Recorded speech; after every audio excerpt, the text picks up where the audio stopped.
치매 어머니 병원비 낸 것뿐인데 세금이 2,900만 원이라고요? 58세 남성은 치매 판정을 받은 82세 어머니를 좋은 부산의 요양병원에 모시기로 했습니다. 동생과 함께 총 1억 원을 마련했고 그중 본인이 부담한 6천만 원을 어머니 통장에 입금했습니다. 단지 어머니를 위한 마음에서 한 일이었습니다. 그런데 몇 개월 후 국세청에서 청천벽력 같은 통지서가 왔습니다. 증여세 2,900만 원을 납부하세요. 안녕하세요. 30년 경력의 세무사입니다. 이런 일이 여러분에게도 일어날 수 있습니다. 더 무서운 사실은 올해 5월부터는 이런 사례가 더 많아질 거라는 점입니다. 국세청의 세무조사가 크게 강화되기 때문입니다.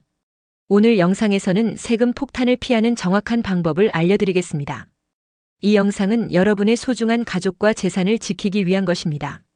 특히 자녀분들과 금전 거래가 있으신 부모님들은 내용이 어렵더라도 꼭 끝까지 들어주세요. 제가 마지막에 알려드릴 하루에 얼마 이상 인출하면 안 되는지도 절대 놓치지 마세요. 먼저 구독과 좋아요 버튼을 꼭 눌러주세요. 여러분의 작은 응원이 저에게는 큰 힘이 됩니다. 지금부터 가족 간 돈을 주고받는 올바른 방법과 5월부터 절대 하지 말아야 할 현금 인출 금액에 대해 쉽고 자세히 설명해 드리겠습니다. 이제 시작해 보겠습니다. 먼저 여러분이 꼭 알아두셔야 할 것이 있습니다. 하루에 현금 얼마를 인출하면 세무서에서 주목할까요? 바로 999만 원입니다. 많은 분들이 1,000만 원 이상 인출하면 금융정보분석원 FIU에 통보된다는 사실을 알고 계십니다. 그래서 999만 원씩 여러 번 나눠서 찾으시는 경우가 많은데요. 사실 이것이 바로 함정입니다. 국세청에서는 이런 식으로 현금을 인출하는 패턴을 스미핑이라고 부르며 특별 관리합니다. 매일 또는 며칠에 걸쳐 999만 원씩 인출하면 오히려 더 의심을 받게 됩니다.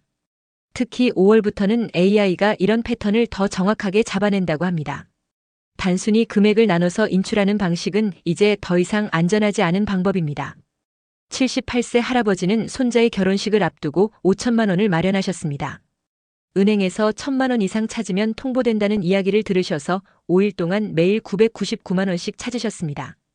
그리고 손자에게 현금으로 주셨습니다. 그런데 몇 달 후 국세청에서 세무조사 통지서가 왔습니다. 할아버지는 증여세뿐만 아니라 의심 거래에 대한 조사까지 받게 되셨습니다. 결국 손자는 1,000만 원이 넘는 증여세를, 할아버지는 스트레스로 건강까지 잃으셨습니다. 이런 일이 여러분에게 일어나지 않았으면 하는 마음에서 오늘 몇 가지 중요한 내용을 알려드리겠습니다. 우선 가족 간의 돈은 왜 주고받나요? 크게 세 가지 경우가 있습니다. 첫 번째는 부모님이 자녀에게 도움을 주는 경우입니다. 결혼자금, 집 구입 자금, 사업 자금 등을 지원하는 경우입니다. 예를 들어 60세 아버지가 30세 자녀에게 결혼 자금으로 1억 원을 지원하는 경우가 여기에 해당합니다. 두 번째는 자녀가 부모님을 모시는 경우입니다. 이분처럼 부모님의 병원비나 요양비를 지원하는 경우입니다. 예를 들어 58세 자녀가 80세 어머니를 모시기 위해 병원비로 6천만 원을 입금한 경우가 이에 해당합니다. 세 번째는 형제 자매나 친척 간에 일시적으로 돈을 빌려주는 경우입니다. 예를 들어 40대 형이 30대 동생에게 급하게 자금이 필요해 2천만 원을 빌려주는 경우입니다. 이런 경우 모두 국세청에서는 증여로 볼 가능성이 높습니다. 특히 증거가 부족하면 더욱 그렇습니다. 그렇다면 증여세는 얼마나 나올까요? 기본적으로 자녀에게는 10년 동안 5천만 원까지 증여세 없이 줄 수 있습니다. 하지만 그 이상은 세금을 내야 합니다. 세율은 10%부터 시작해서 금액이 커질수록 50%까지 올라갑니다. 예를 들어 정태호 씨처럼 6천만 원을 어머니 통장에 입금했다면 세무서에서는 이렇게 계산합니다. 아들이 어머니에게 6천만 원을 증여했다. 물론 실제로는 어머니 병원비를 내기 위한 것이지만 증거가 없으면 그냥 증여로 간주됩니다. 그런데 부모님이 자녀에게 주는 것과 자녀가 부모님에게 주는 것은 다릅니다. 부모님이 자녀에게 줄 때는 증여세가 보통 더 많이 나옵니다. 이유는 상속세를 미리 피하려는 목적으로 볼 수 있기 때문입니다. 그러면 어떻게 해야 이런 세금 폭탄을 피할 수 있을까요? 제가 30년 경험에서 얻은 세 가지 중요한 방법을 알려드리겠습니다. 첫 번째 방법은 차용증을 작성하는 것입니다. 이는 단순히 돈을 주는 것이 아니라 실제로 나중에 돌려받을 돈이라는 것을 명확히 하기 위해 필요합니다. 두 번째 방법은 명확한 용도를 남기는 것입니다. 예를 들어 병원비, 생활비, 결혼 자금 등 구체적인 용도를 통장 이체 메모에 기재하는 것이 중요합니다.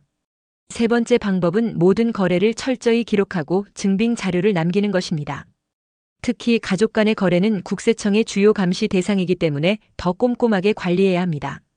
이 세 가지 방법만 잘 기억하셔도 가족 간 자금 거래로 인한 세금 폭탄을 피할 수 있습니다. 다음 영상에서는 차용증 작성 시 주의해야 할 점과 구체적인 사례를 알려드리겠습니다. 많은 분들이 가족끼리니까 서류 같은 건 필요 없다고 생각하시는데 이것이 가장 큰 실수입니다. 가족 간에도 반드시 차용증을 작성해야 합니다. 차용증은 어떻게 써야 할까요? 어렵지 않습니다. 간단하게 종이에 다음과 같이 적으시면 됩니다. 차용증. 나는 홍길동으로부터 금 6천만 원을 빌렸기에 차용증을 작성합니다. 이자는 연 3.5%로 하고 상환은 매월 30일에 50만 원씩 갚기로 합니다. 2025년 5월 7일. 차용인 이철수. 대여인 홍길동. 여기서 몇 가지 중요한 점이 있습니다. 첫째, 금액은 숫자와 한글로 함께 적어야 합니다. 6천만 원, 6천만 원처럼요. 숫자만 적으면 나중에 문제가 될 수 있습니다. 둘째, 이자율을 반드시 넣어주세요. 법정 이자율인 연 3.5%에서 5% 정도가 적당합니다. 이자가 없으면 증여로 볼 가능성이 높아집니다. 셋째, 구체적인 상환 계획을 적어야 합니다. 언제 얼마씩 갚을지 명확하게 적어두세요. 예를 들어 2025년 6월부터 매월 30일에 50만 원씩 상환한다고 명시해야 합니다. 넷째, 날짜와 서명은 자필로 하는 것이 좋습니다. 컴퓨터로 타이핑하면 나중에 서명만 추가했다고 의심받을 수 있습니다. 가능하다면 공증을 받는 것이 가장 좋습니다. 공증 비용은 5만 원 정도로 나중에 생길 수 있는 세금에 비하면 아주 작은 금액입니다. 예를 들어 정태호 씨도 만약 어머니와 차용증을 작성해 두었다면 2,900만 원의 세금을 내지 않아도 되었을 겁니다. 어머니 병원비라는 명확한 증거가 되었을 테니까요. 두 번째 방법은 실제 거래 흐름을 만드는 것입니다. 차용증을 작성했다면 실제로 그대로 이행해야 합니다. 매월 정해진 날짜에 이자와 원금을 송금해야 합니다. 이때 중요한 것은 이체할 때 메모를 남기는 것입니다. 예를 들어 5월 이자 지급, 원금 일부 상환 이런 식으로 메모를 남겨두세요. 이 작은 메모가 나중에 아주 중요한 증거가 됩니다. 또한 상환 계획이 변경되면 반드시 서류로 남겨두세요. 예를 들어 코로나로 수입이 줄어 상환을 미루게 되었다면 간단한 상환 계획 변경 합의서를 작성하세요. 경제적 어려움으로 인해 2025년 9월부터 2026년 2월까지 상환을 유예하기로 합의함이라고 적고 양쪽 다 서명하면 됩니다. 제가 상담했던 진미선 씨는 이 방법을 잘 활용한 사례입니다. 그녀는 어머니에게 7천만 원을 지원하면서 차용증을 작성했고 매월 이자와 원금을 꼼꼼히 상환했습니다. 그 결과 세무조사에서도 전혀 문제가 되지 않았습니다. 진미선 씨는 아들의 결혼 자금으로 8천만 원을 지원했습니다. 하지만 단순히 주는 것이 아니라 증여가 아닌 대출 형식으로 했습니다. 진미선 씨는 차용증을 작성하고 매월 이자와 원금을 정확히 받았습니다. 몇 년 후 세무조사가 나왔을 때 진미선 씨는 이 모든 증거 자료를 제출했고 결국 증여세를 한 푼도 내지 않았습니다. 세 번째 방법은 증빙 자료를 체계적으로 관리하는 것입니다. 다음 5가지 자료를 잘 모아두세요. 첫째, 통장 거래 내역입니다. 돈을 보낼 때와 받을 때의 통장 내역을 출력해서 보관하세요. 예를 들어 8월 이자 지급, 결혼 자금 대출 같은 내역을 명확히 남기셔야 합니다. 둘째, 이체할 때 남긴 메모입니다. 예를 들어 어머니 병원비, 아들 결혼 자금 대출 같은 메모가 중요합니다. 이런 작은 메모가 나중에 중요한 증거가 될 수 있습니다. 셋째, 문자나 카카오톡 메시지입니다.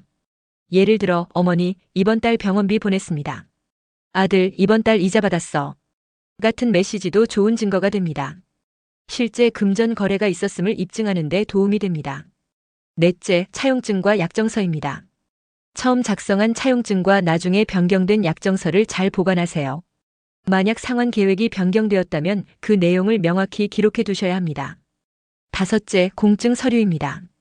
공증을 받았다면 해당 서류를 잘 보관하세요. 공증은 법적 효력이 있기 때문에 나중에 분쟁이 생겼을 때 중요한 증거로 활용될 수 있습니다. 이런 자료들은 최소 5년 이상 보관하는 것이 좋습니다. 세무조사는 보통 5년 이내의 거래를 대상으로 하기 때문입니다. 이제 여러분이 궁금해하실 만한 질문들에 답해드리겠습니다. 증여세 면제 한도는 얼마인가요? 자녀에게는 10년간 5천만 원, 배우자에게는 10년간 6억 원까지 증여세 없이 줄 수 있습니다. 하지만 이 금액을 넘으면 세금을 내야 합니다. 현금으로 주면 더 안전하지 않을까요? 절대 그렇지 않습니다. 오히려 더 위험합니다. 요즘은 현금 거래를 더 엄격하게 감시합니다. 하루에 1천만 원 이상 현금 거래는 금융정보분석원 FIU에 자동으로 보고됩니다. 그리고 은행에서 많은 현금을 인출한 후 나중에 다른 사람 통장에 그만한 금액이 입금되면 국세청에서는 쉽게 연결할 수 있습니다. 앞서 말씀드린 할아버지처럼 999만 원씩 여러 번 나눠서 인출하는 것도 위험합니다. 이런 패턴은 오히려 더 의심을 받습니다. 국세청에서는 이를 스미핑 SMURFING라고 부르며 특별 관리합니다. 제가 상담했던 장모 씨는 이런 실수를 하셨습니다. 딸의 결혼 자금으로 5천만 원을 주려고 했는데 5일 동안 매일 999만 원씩 인출했습니다. 결국 세무조사를 받게 되었고 많은 스트레스를 겪으셨습니다. 이처럼 단순히 금액을 나눠서 인출하는 방식은 더 이상 안전하지 않습니다. 그리고 현금으로 딸에게 5천만 원을 전달했죠. 딸은 이 돈으로 신혼집 보증금을 냈습니다. 그런데 부동산 거래는 모두 국세청에 신고됩니다. 딸의 소득으로는 보증금을 마련하기 어려웠기 때문에 국세청에서 자금 출처를 추적했습니다. 결국 현금으로 준 5천만 원이 발각되었고 증여세와 함께 가산세까지 내게 되었습니다. 무이자로 금전 거래를 해도 될까요? 가능하면 이자를 포함하는 것이 좋습니다. 이자 없는 대출은 증여로 의심받기 쉽습니다. 최소한 법정 이자율인 연 3.5% 정도는 설정하는 것이 안전합니다.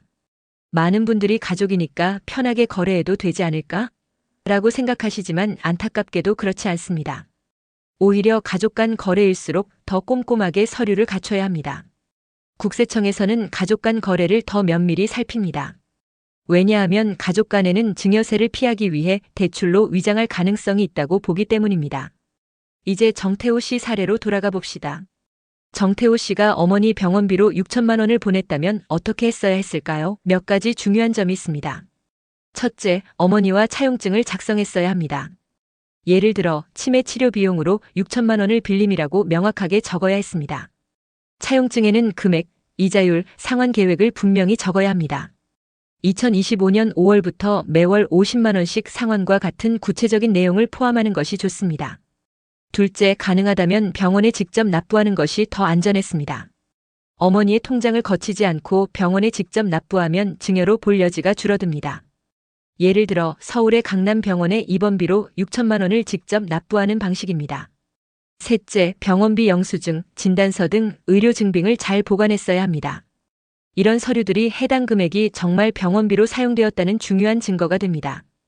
예를 들어 2025년 5월 7일 서울 강남병원 입원비 6천만 원. 납부와 같은 영수증이 필요합니다. 넷째, 이체 메모도 중요합니다. 어머니 병원비 지급과 같은 명확한 메모를 남기는 것이 좋습니다. 단순히 송금이라고만 적으면 나중에 문제가 될 수 있습니다. 마지막으로 모든 증빙 자료는 최소 5년 이상 보관하는 것이 좋습니다. 국세청의 세무조사는 보통 5년 이내의 거래를 대상으로 하기 때문입니다. 통장 내역, 차용증, 병원비 영수증, 진단서 같은 자료를 체계적으로 관리해야 불필요한 세금을 피할 수 있습니다. 이제 가족 간 거래에서 발생할 수 있는 세금 문제를 피하는 방법을 잘 이해하셨을 겁니다. 이제 특별히 주의해야 할 상황들을 알려드리겠습니다. 첫째, 부동산 거래 전후에는 특히 조심하셔야 합니다. 부동산을 사거나 팔기 전후에 가족 간 큰 금액이 오가면 국세청에서 특히 주목합니다. 예를 들어 자녀가 집을 살 때 부모님이 갑자기 큰 금액을 보내면 이는 증여로 의심받기 쉽습니다. 김경호 씨의 사례를 보면 아들이 서울에 아파트를 구입하기 일주일 전에 5천만 원을 보냈습니다. 아들은 이 돈으로 아파트 계약금을 냈고 나중에 아버지에게 빌린 돈이라고 주장했습니다. 하지만 차용증도 없고 이자, 납부 내역도 없어서 결국 증여세를 내게 되었습니다. 이처럼 부동산 거래 전후에는 가족 간 큰 금액 이동이 특히 위험합니다. 둘째, 상속이 예상될 때도 조심하셔야 합니다. 부모님의 건강이 좋지 않을 때 갑자기 큰 금액이 자녀에게 전달되면 국세청에서는 사전 상속으로 볼 수 있습니다. 특히 하루에 999만 원씩 현금을 인출하는 것은 가장 위험합니다. 이런 패턴은 국세청에서 특별 관리하는 스미핑 SMURFING 행위로 오히려 더 큰 의심을 받게 됩니다. 실제로 한 고객은 이렇게 했다가 큰 공경에 처했습니다. 매일 999만 원씩 인출하여 자녀에게 주었는데 나중에 의심 거래로 지정되어 세무조사를 받았습니다. 증여세뿐만 아니라 탈세 의심까지 받게 되었습니다. 이런 실수를 피하려면 반드시 금전 거래의 목적을 명확히 하고 적절한 증빙 자료를 준비해야 합니다. 그럼 가족에게 돈을 줄 때 어떻게 하는 것이 가장 안전할까요? 제가 추천하는 안전하게 가족에게 돈을 주는 방법을 알려드리겠습니다. 첫째, 의료비나 교육비는 직접 납부하세요. 자녀의 등록금이나 부모님의 병원비는 가능하면 본인이 직접 납부하는 것이 좋습니다. 중간에 상대방 통장을 거치지 않고 학교나 병원에 직접 납부하면 증여로 볼 가능성이 줄어듭니다. 예를 들어 서울에 있는 대학교의 등록금이나 부산의 요양병원의 치료비를 직접 납부하는 방식입니다. 둘째, 증여를 할 경우 비과세 한도 내에서 정식으로 증여 신고를 하세요. 자녀에게는 10년간 5천만 원, 배우자에게는 10년간 6억 원까지 증여세 없이 줄 수 있습니다. 이 한도 내에서도 증여 신고는 반드시 하는 것이 좋습니다. 신고 기간은 증여를 받은 날로부터 3개월 이내입니다. 셋째, 큰 금액은 여러 해에 나눠서 증여하는 것을 고려하세요. 한 번에 큰 금액을 주면 세율이 높아집니다. 예를 들어 자녀에게 1억 원을 주려면 2년에 나눠서 5천만 원씩 주는 것이 세금 측면에서 유리할 수 있습니다. 이제 가족 간 금전 거래에서 실수를 줄이는 방법을 배워보세요. 넷째, 부모님에게 돈을 드릴 때는 형제 자매와 상의하세요. 나중에 상속 문제로 다툼이 생길 수 있습니다. 특히 부모님 병원비를 한 자녀가 부담할 경우 다른 형제 자매들과 비용 분담에 대해 명확히 하고 기록을 남겨두는 것이 좋습니다. 예를 들어 서울에 거주하는 58세 김정민 씨는 어머니의 병원비로 6천만 원을 부담했지만 형제 자매들과 비용 분담에 대해 미리 상의하지 않아 상속 문제로 갈등을 겪었습니다. 이런 일을 방지하려면 비용 분담에 대한 합의서를 작성하고 모두의 서명을 받아두는 것이 좋습니다. 이제 이 모든 내용을 종합해서 가족 간 금전 거래 체크리스트를 만들어 드리겠습니다. 가족 간 거래도 반드시 차용증을 작성하세요. 금액, 이자율, 상환 계획을 명확히 적으세요. 예를 들어 2025년 5월부터 매월 50만 원씩 상환 같은 구체적인 내용을 포함하세요. 이체할 때는 용도를 메모에 남기세요. 예를 들어 어머니 병원비, 아들 대학 등록금 대출과 같이 명확하게 적으세요. 정기적으로 이자와 원금을 상환하는 흐름을 만드세요. 단순히 차용증을 작성하는 것만으로는 부족합니다. 실제 대출처럼 관리하세요. 매월 이자와 원금을 정기적으로 송금하세요. 관련 증빙 서류를 잘 보관하세요. 예를 들어 의료비 영수증, 등록금 납부 증명서 등을 잘 보관하세요. 이는 나중에 세무조사에서 중요한 증거가 됩니다. 하루에 999만 원씩 현금을 인출하는 스미핑은 절대 하지 마세요. 오히려 더 의심을 받게 됩니다. 국세청에서는 이런 패턴을 스미핑 SMURFING라고 부르며 특별 관리합니다. 가능하면 의료비나 교육비는 직접 납부하세요. 병원비나 등록금은 중간에 상대방 통장을 거치지 말고 바로 병원이나 학교에 납부하는 것이 더 안전합니다. 큰 금액은 여러 해에 나눠서 증여하는 것을 고려하세요. 예를 들어 자녀에게 1억 원을 주려면 2년에 나눠서 5천만 원씩 주는 것이 세금 측면에서 더 유리합니다. 모든 관련 서류는 최소 5년 이상 보관하세요. 세무조사는 보통 5년 이내의 거래를 대상으로 하기 때문에 차용증, 영수증, 통장 내역 등 모든 서류를 오래 보관하는 것이 중요합니다. 이제 여러분이 궁금해하실 만한 또 다른 질문들에 답해드리겠습니다. 세무조사는 어떻게 시작되나요? 세무조사는 여러 경로로 시작될 수 있습니다. 가장 흔한 것은 금융정보분석원 FIU의 의심거래 보고입니다. 1천만 원 이상 현금 거래나 의심스러운 패턴의 거래는 자동으로 보고됩니다. 또한 부동산 거래, 시자금 출처 조사, 타인의 제보, AI 데이터 분석 등을 통해서도 조사가 시작될 수 있습니다. 특히 5월부터는 세무공무원 포상금 제도로 인해 더 많은 조사가 예상됩니다. 주변 사람들이 가족 간의 통장 돌려쓰기를 많이 하던데 위험한가요? 네, 매우 위험합니다. 통장 돌려쓰기는 가족 간에 서로의 통장을 사용하는 것을 말합니다. 예를 들어 부모님 통장에 자녀 급여가 들어가거나 자녀 통장으로 부모님 연금이 나가는 경우입니다. 이런 행위는 국세청에서 명예도용이나 차명계좌로 볼 수 있어 매우 위험합니다. 각자의 수입과 지출은 반드시 본인 명의 통장으로 해야 합니다. 이제 가족 간 금전 거래에서 실수를 줄이는 방법을 배워보세요. 증여세 신고는 증여받은 날로부터 3개월 이내에 해야 합니다. 홈택스 홈페이지나 관할 세무서를 방문하여 신고할 수 있습니다. 신고서 작성이 어렵다면 세무사의 도움을 받는 것이 좋습니다. 비과세 한도 내 증여도 신고하는 것이 안전합니다. 나중에 문제가 될 가능성을 줄이기 위해 모든 거래는 투명하게 처리하는 것이 중요합니다. 세무조사가 나온다면 어떻게 대응해야 할까요? 가장 중요한 것은 침착하게 대응하는 것입니다. 세무조사 통지서를 받으면 우선 세무사와 상담하세요. 관련 서류를 모두 정리하고 거래의 진실성을 입증할 수 있는 증거를 준비하세요. 특히 차용증, 이자, 납부 내역, 관련 메시지 등이 중요합니다. 조사관의 면담에서는 솔직하게 대응하되 불필요한 정보는 자발적으로 제공하지 마세요. 이제 가장 중요한 내용입니다. 5월부터 하루에 절대 인출하지 말아야 할 금액에 대해 말씀드리겠습니다. 결론부터 말씀드리면 5월부터는 하루에 500만 원 이상 현금을 인출하는 것을 피하세요. 기존에는 1천만 원 이상 인출 시 금융정보분석원에 자동 통보되었지만 5월부터는 스미핑 방지를 위해 500만 원 이상 현금 인출도 특별관리 대상이 됩니다. 특히 며칠에 걸쳐 반복적으로 인출하는 패턴은 더욱 위험합니다. 3일 동안 매일 500만 원씩 인출하면 AI 시스템이 이를 의심 거래로 표시하고 추적할 가능성이 높습니다. 그렇다면 큰 금액이 필요할 때는 어떻게 해야 할까요? 몇 가지 안전한 방법을 알려드리겠습니다. 첫째, 가능하면 계좌 이체를 활용하세요. 현금보다는 계좌 이체가 훨씬 안전합니다. 이체할 때는 용도를 명확히 메모에 적어두세요. 예를 들어 병원비, 결혼자금, 사업자금 같은 명확한 메모를 남기는 것이 좋습니다. 둘째, 자동차 구매 같은 정당한 현금 사용 목적이 있다면 해당 증빙을 미리 준비하세요. 예를 들어 자동차 구매 계약서, 인테리어 견적서 등을 은행에 제시하면 큰 금액도 안전하게 인출할 수 있습니다. 셋째, 정말 불가피하게 현금이 필요하다면 여러 은행의 계좌를 활용하는 것보다는 한 은행에서 정직하게 목적을 밝히고 인출하는 것이 좋습니다. 여러 은행에서 소액씩 인출하는 것은 오히려 더 의심을 살 수 있습니다. 이제 실제 사례를 통해 좀 더 구체적으로 설명해 드리겠습니다.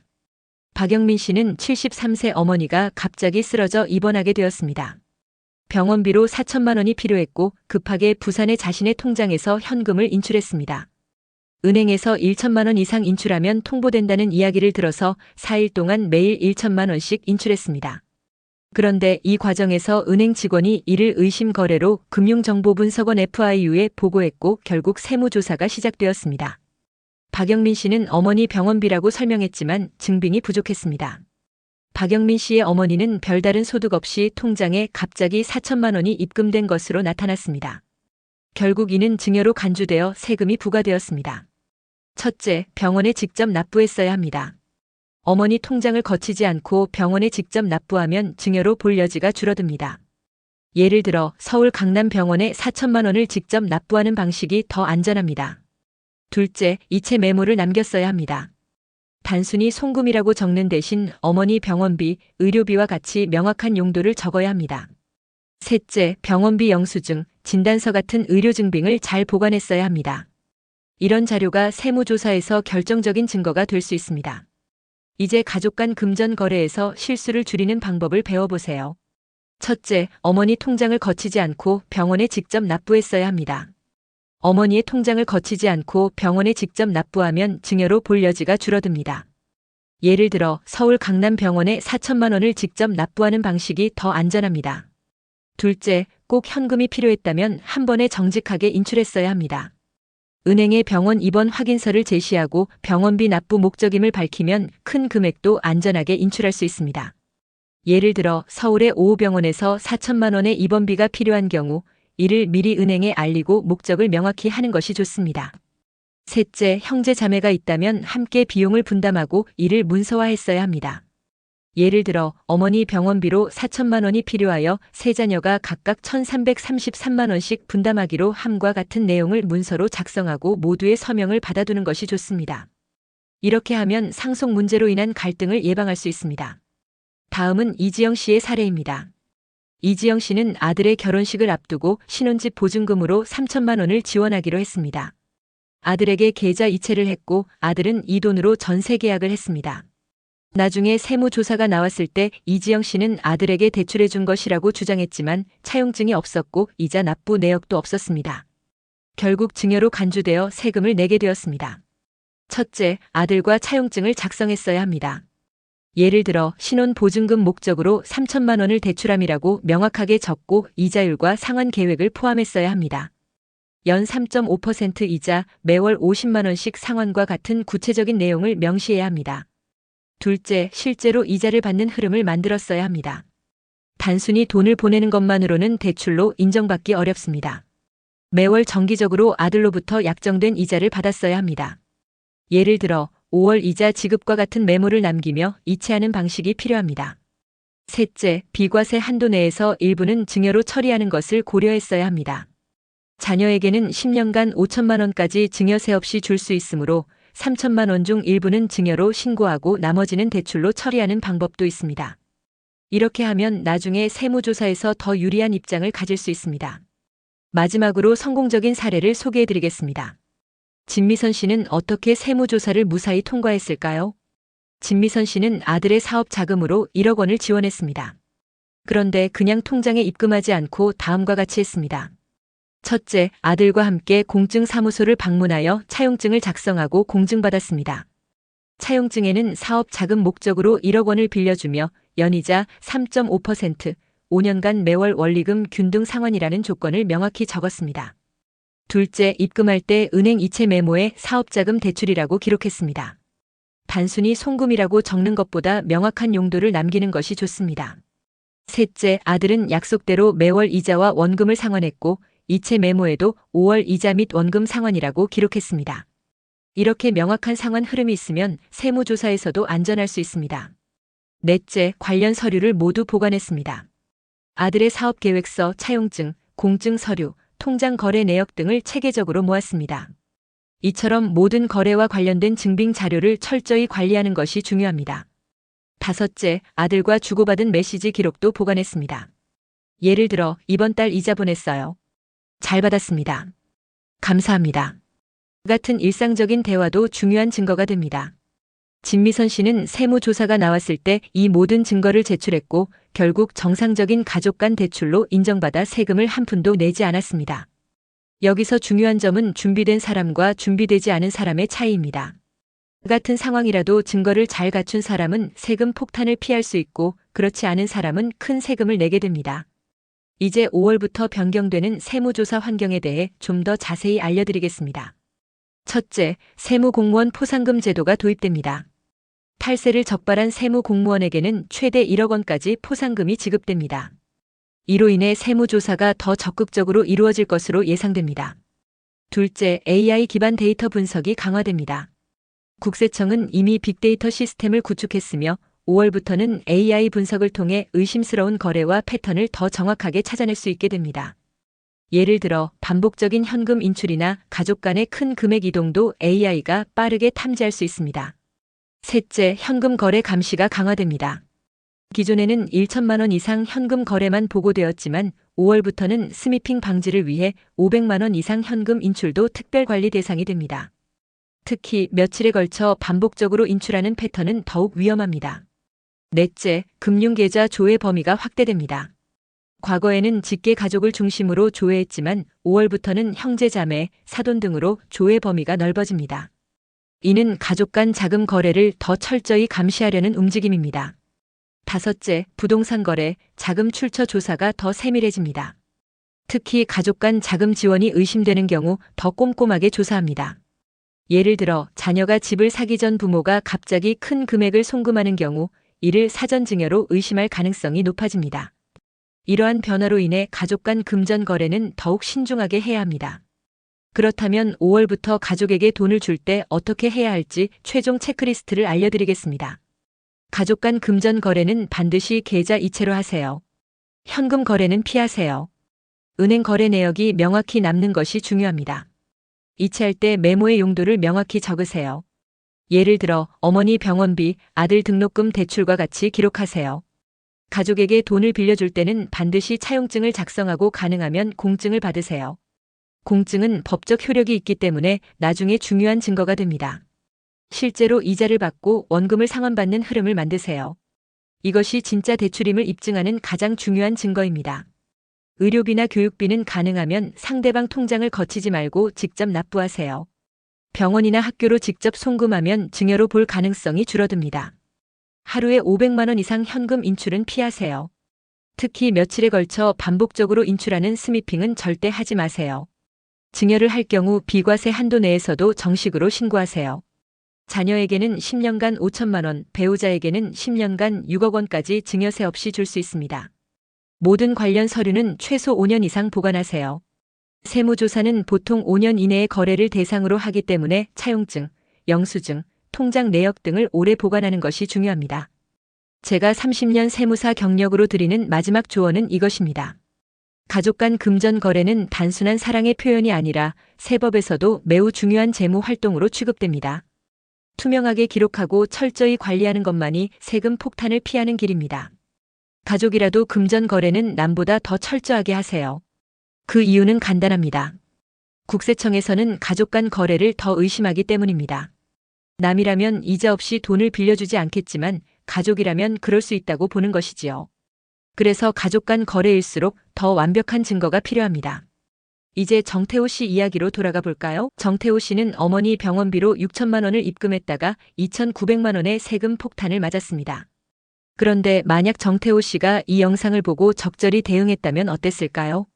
첫째, 어머니와 차용증을 작성하고 공증을 받았을 겁니다. 단순히 돈을 주는 것이 아니라 정식 대출임을 입증하는 차용증이 필요합니다. 예를 들어 치매 치료 비용으로 6천만 원을 빌려줌이라고 명확히 적어야 합니다. 이자율 상환 계획도 포함하는 것이 좋습니다. 둘째, 병원에 직접 납부하거나 어머니 통장을 거쳐야 한다면 이체 메모에 치매 치료 비용이라고 명확히 적었을 겁니다. 단순히 송금이라고만 적으면 증여로 간주될 가능성이 큽니다. 셋째, 병원비 영수증, 진단서 등 의료 증빙을 잘 보관했을 겁니다. 예를 들어 서울 강남병원의 입원비 영수증이나 의사 진단서 같은 문서가 필요합니다. 이런 자료가 나중에 세무조사에서 중요한 증거가 됩니다. 넷째, 동생과 함께 부담한다면 부담 비율과 방식을 문서화했을 겁니다. 예를 들어 어머니 병원비 6천만 원 중 3천만 원씩 부담하기로 합의함과 같은 내용을 서류로 작성하고 모두의 서명을 받아두는 것이 좋습니다. 이렇게 했다면 정태호 씨는 세무조사에서 이 돈은 증여가 아닌 의료비 지원임을 입증할 수 있었을 것입니다. 결과적으로 2,900만 원의 세금을 내지 않아도 되었겠지요. 세무조사는 실제로 진실을 찾는 과정입니다. 정당한 거래였다면 그에 맞는 증거를 갖추는 것이 중요합니다. 증거가 있으면 세금 폭탄은 피할 수 있습니다. 여러분 잊지 마세요. 5월부터는 하루에 현금 500만 원 이상 인출하는 것을 피하세요. 특히 며칠에 걸쳐 반복적으로 인출하는 스미핑은 절대 하지 마세요. 이것은 오히려 더 큰 의심을 받게 됩니다. 그리고 가족이라고 해서 편하게 돈을 주고받지 마세요. 오히려 더 꼼꼼하게 서류를 갖추고 실제 거래처럼 관리하세요. 그래야 나중에 세금 폭탄을 피할 수 있습니다. 마지막으로 몇 가지 꿀팁을 더 드리겠습니다. 첫째, 자녀 교육비는 증여 걱정 없이 지원할 수 있습니다. 학교에 직접 납부하는 등록금, 학원비 등은 증여세가 과세되지 않습니다. 단, 자녀 통장에 입금했다가 나중에 학교에 납부하는 방식은 증여로 의심받을 수 있으니 주의하세요. 둘째, 주택 청약 종합저축 등 재산 형성 목적 저축에 매월 일정 금액을 지원하는 것은 비교적 안전합니다. 예를 들어 자녀의 주택 청약 종합저축에 매월 30만 원씩 자동 이체하는 것은 증여로 보기 어렵습니다. 첫째, 매월 일정한 금액이라면 생활비 지원으로 볼 가능성이 높습니다. 예를 들어 자녀에게 매월 50만 원씩 송금하는 경우 이는 생활비 지원으로 인정받을 수 있습니다. 단, 비정기적인 큰 금액은 증여로 간주될 수 있습니다. 둘째, 결혼 자금은 혼례 비용으로 인정받을 수 있습니다. 결혼식 비용, 신혼여행 비용 등은 증빙을 잘 갖추면 증여세가 과세되지 않을 수 있습니다. 단, 신혼보증금 같은 재산 형성 목적 지원은 증여에 해당합니다. 예를 들어 신혼집 보증금으로 3천만 원을 송금했다면 이는 증여로 간주될 가능성이 큽니다. 셋째, 증여세 계산은 생각보다 복잡합니다. 10년간 5천만 원 비과세 한도 외에도 증여받는 분의 나이, 관계, 증여 목적 등에 따라 세율이 달라집니다. 큰 금액을 주고받을 때는 미리 세무사와 상담하는 것이 좋습니다. 예를 들어 자녀에게 1억 원을 증여할 때는 세율이 10%에서 50%까지 올라갈 수 있으므로 주의가 필요합니다. 넷째, 상속이 예상된다면 미리 계획을 세우세요. 부모님이 연로하시다면 갑작스러운 상황에 대비해 상속 계획을 미리 세워두는 것이 좋습니다. 가족 회의를 통해 상속 방식을 결정하고 필요하다면 미리 증여하는 방법도 고려해 볼 수 있습니다. 예를 들어 부모님이 80세가 되기 전에 주요 자산을 자녀에게 미리 증여하는 방법이 있습니다. 여러분, 오늘 설명한 내용이 조금은 복잡하게 느껴지실 수도 있습니다. 하지만 중요한 것은 증거입니다. 정당한 거래라면 그에 맞는 증거를 갖추는 것이 핵심입니다. 다시 한번 5월부터 꼭 기억하셔야 할 내용을 정리해 드리겠습니다. 첫째, 하루에 현금 500만 원 이상 인출하는 것을 피하세요. 특히 며칠에 걸쳐 비슷한 금액을 반복해서 인출하는 스미핑 SMURFING은 절대 하지 마세요. 둘째, 가족 간 금전 거래는 계좌 이체로 하고 용도를 명확히 기록하세요. 예를 들어 어머니 병원비, 아들 등록금 대출과 같이 메모를 남기는 것이 중요합니다. 셋째, 대출이라면 차용증을 작성하고 실제로 이자와 원금을 상환하는 흐름을 만드세요. 차용증은 반드시 공증을 받는 것이 좋습니다. 이자율 상환 계획을 명확히 적어야 합니다. 넷째, 증여라면 비과세 한도 내에서 정식으로 신고하세요. 자녀에게는 10년간 5천만 원, 배우자에게는 10년간 6억 원까지 증여세 없이 줄 수 있습니다. 다섯째, 의료비, 교육비는 상대방 통장을 거치지 말고 직접 납부하세요. 병원이나 학교로 직접 송금하면 증여로 볼 가능성이 줄어듭니다. 여섯째, 모든 관련 서류는 최소 5년 이상 보관하세요. 세무조사는 보통 5년 이내의 거래를 대상으로 하기 때문에 차용증, 영수증, 통장 내역 등을 오래 보관하는 것이 중요합니다. 제가 30년 세무사 경력으로 볼 때 세금 문제는 미리 준비하면 쉽게 해결됩니다. 하지만 문제가 생긴 후에는 해결하기가 매우 어렵습니다. 그래서 오늘 이 영상을 통해 여러분이 미리 준비하실 수 있기를 바랍니다. 특히 우리 부모님 세대는 가족이니까 돈을 주고받는 것이 자연스럽다고 생각하시는 경우가 많습니다. 하지만 세금 제도는 그런 마음을 이해해주지 않습니다. 가족이라도 금전 거래는 증거가 필요합니다. 사랑하는 가족을 위한 마음으로 시작했지만 준비가 부족해 세금 폭탄을 맞는 일이 없기를 진심으로 바랍니다. 여러분의 소중한 가족과 재산을 지키는데 오늘 영상이 조금이나마 도움이 되었기를 바랍니다. 혹시 궁금한 점이 있으시면 언제든지 댓글로 질문해 주세요. 제가 아는 한성심껏 답변해 드리겠습니다. 그리고 이런 유익한 정보를 더 많은 분들이 알 수 있도록 좋아요와 구독, 그리고 알림 설정도 부탁드립니다. 여러분의 관심이 더 좋은 콘텐츠를 만드는 원동력이 됩니다. 오늘도 영상 시청해 주셔서 감사합니다. 세무사였습니다. 여러분 모두 건강하시고 행복한 하루 되세요. 감사합니다.